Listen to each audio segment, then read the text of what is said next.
Hello students, how to use French curve हा जो topic आहे आता आपण बघणार आहोत. Engineering course maximum 8 to 9 curves तुम्हाला ड्रॉ करायचे आहेत आणि प्रत्येक कर्व मध्ये तुम्हाला फ्रेंच कर्व यूज करणं हा एक इम्पॉर्टंट पार्ट आहे, इम्पॉर्टंट पोर्शन आहे. तर तुमच्या समोर हे जे दिसतंय हे फ्रेंच कर्व आहे आणि एक डायग्राम इथं आपण पॅराबोलाची डायग्राम ऑलरेडी ड्रॉ केलेली आहे. तर जिथं मॅक्झिमम कर्व असतात म्हणजे हा पोर्शन, तर या ठिकाणी फ्रेंच कर्वचा कोणता पार्ट यूज करायला पाहिजे, जिथं स्ट्रेट लाईन्स असतील तिथं कुठला पार्ट यूज करायला पाहिजे हे आपण आता या व्हिडिओच्या माध्यमातून जाणून घेणार आहोत. तर कर्व जे असतील कदाचित ते पॅराबोलिक शेप असतील, इलिप्स असेल, हेलिक्स असेल, इलिप्स असतील. त्यानंतर इलिप्स आपण 2 ते 3 टाईपमध्ये किंवा 2-3 मेथडमध्ये ड्रॉ करत असतो. इन्व्हॉल्यूट आहे, सायक्लॉइड आहे, असे खूप सारे कर्व इंजिनिअरिंग कर्व मध्ये तुम्हाला किंवा इंजिनिअरिंग ग्राफिक्स या सब्जेक्टमध्ये ड्रॉ करायचे असतात.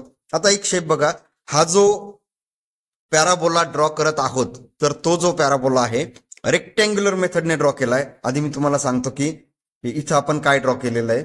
तर रेक्टँग्युलर मेथड जी आहे 160 mm हे डायमेन्शन्स इथं दिलेले आहेत. त्याचा बेस जो आहे 160 mm आणि हाईट जी आहे ती 100 mm.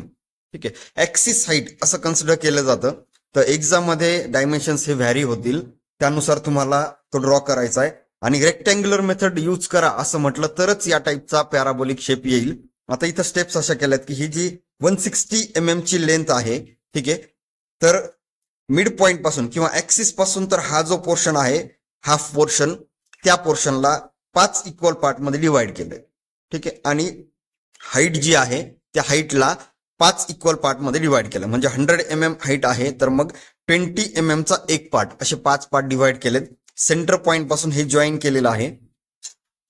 सर्व पॉइंट्स इन्क्लाइन लाईनने जॉईन केलेत आणि जे हाफ पोर्शन बेसचा आपण 5 इक्वल पार्ट मध्ये डिवाइड केला होता तर तो हाफ पोर्शन व्हर्टिकल स्ट्रेट लाईननी जिथं P आणि 1 हे जॉईन झालंय, ह्या इन्क्लाइन लाईनला व्हर्टिकल लाईन जिथे टच झाली तिथं P1 असं नाव दिलंय. P पासून 2 पर्यंत जी इन्क्लाइन लाईन आहे आणि 2' पासून वरती जी लाईन आली तिथं P2 नाव दिलंय. तसंच P3, P4 हे पॉइंट आपण प्लॉट केलेले आहेत.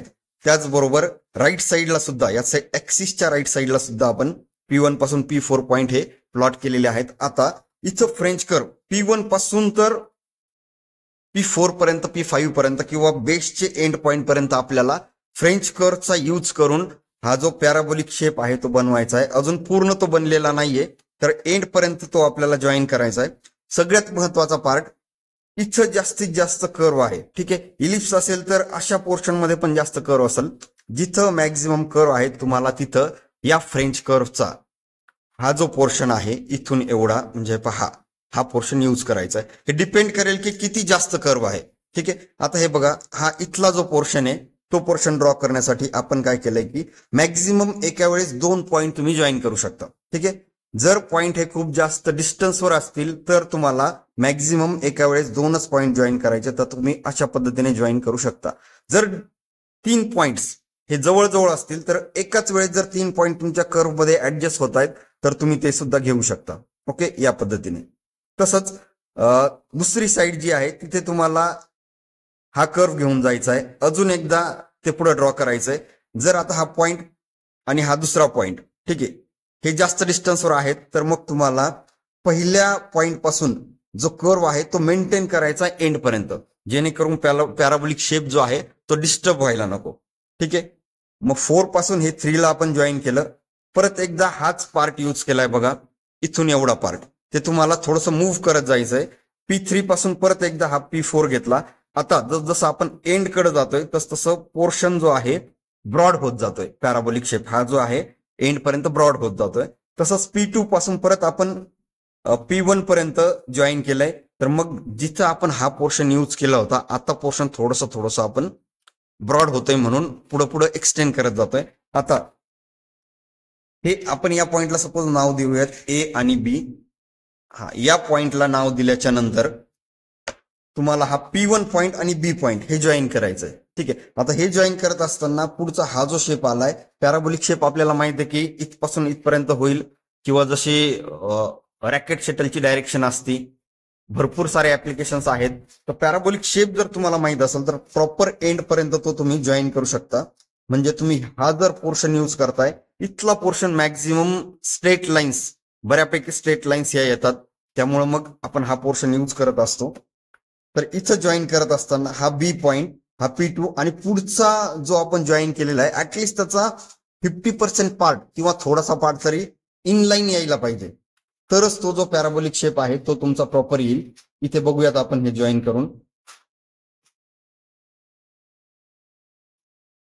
हा आता कम्पॅरेटिव्हली कम्प्लीट डायग्राम मध्ये तुमचा हा जो शेप आहे पॅराबोलिक शेप एवढा एकच डार्क पाहिजे. आपण तो डार्क करून बघणार आहोत. जसं तुम्ही इथं जॉईन केलंय, बऱ्याच मुलांची सवय असते की हे यूज करताना इकडे करतात, तसं करू नका. तुम्ही इनसाइड पॅराबोला आहे, आतली साईड यूज केली, इथं पण करताना अशी आतली साईडच यूज करा. परत एकदा आपण हे जॉईन करून बघूयात. जर ऍडजस्ट होत नसेल तर तुम्हाला थोडंसं फ्रेंच कर्व हा मूव्ह करावा लागेल. आता पहा या पोझिशनला काही पार्ट जो आहे तो हा इथला पण काही पार्ट मॅच होतोय आणि ए पॉइंट येतोय, P1 पॉइंट होतोय.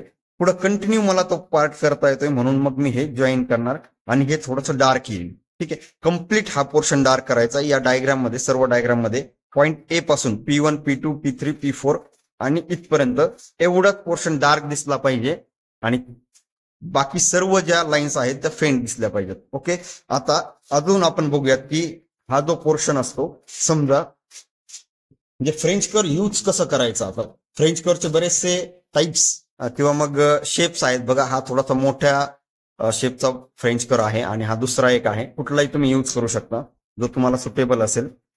फॉर एक्झाम्पल पॉइंट्स जे आहेत ते इक्विडिस्टन्स कधी कधी नसतील. ठीक आहे, आता इथे आपण पॉइंट देऊयात.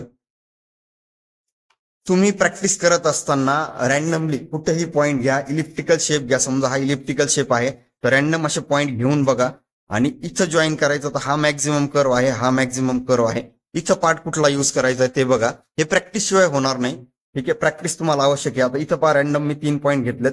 एकाच डायग्राम मध्ये पहा किंवा एकाच कर्व मध्ये तिन्ही पॉईंट येत आहेत. पण जर मी एका फ्लो मध्ये तिन्ही पॉईंट जर घेतले तर चौथा पॉईंट मला घेताना कर्व ऍडजस्ट करायला अडचण येईल. म्हणून मग मी काय करतोय, एका वेळेस हे 2च पॉईंट जॉईन करतोय. हे डिपेंड करेल कर्ववर. आणि 2 पॉईंट जॉईन करत असताना पार्ट कुठला यूज केला ते देखील बघा.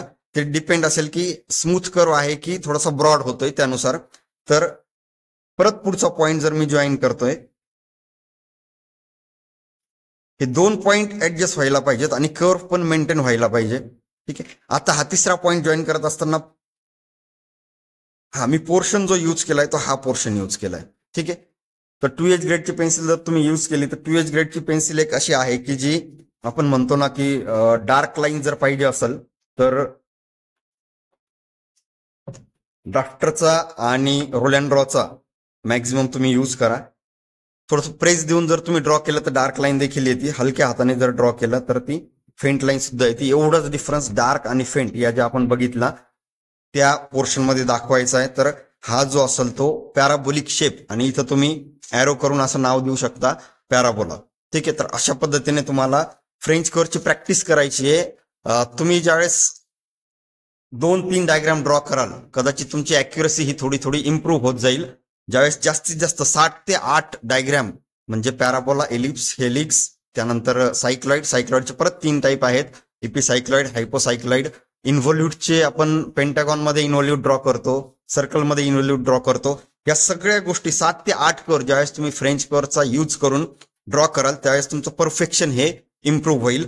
हा पार्ट जेव्हा यूज करायचा ज्यावेळेस डिस्टन्स हे लांब असतील किंवा पॉईंटचे डिस्टन्स आहेत हे थोडेसे जास्त डिस्टन्सवर असतील, कधी कधी एकदमच क्लोज जर डिस्टन्स आले तर मग तुम्हाला हा पोर्शन सुद्धा यूज करता येतो. ठीक आहे, तर असे वेगवेगळे कर्व, वेगवेगळे शेप तुम्हाला या फ्रेंच कर्वने जॉईन करता येऊ शकता. ठीक आहे, तर जास्तीत जास्त प्रॅक्टिस करा आणि अजून जास्तीत जास्त व्हिडिओच्या माध्यमातून तुम्हाला इंजिनिअरिंग ग्राफिक्स विषयी, फ्रेंच कर्व किंवा इंजिनिअरिंग कर्व इतरही व्हिडिओ आपण घेऊन तुमच्या समोर घेऊन येत राहणारच आहे.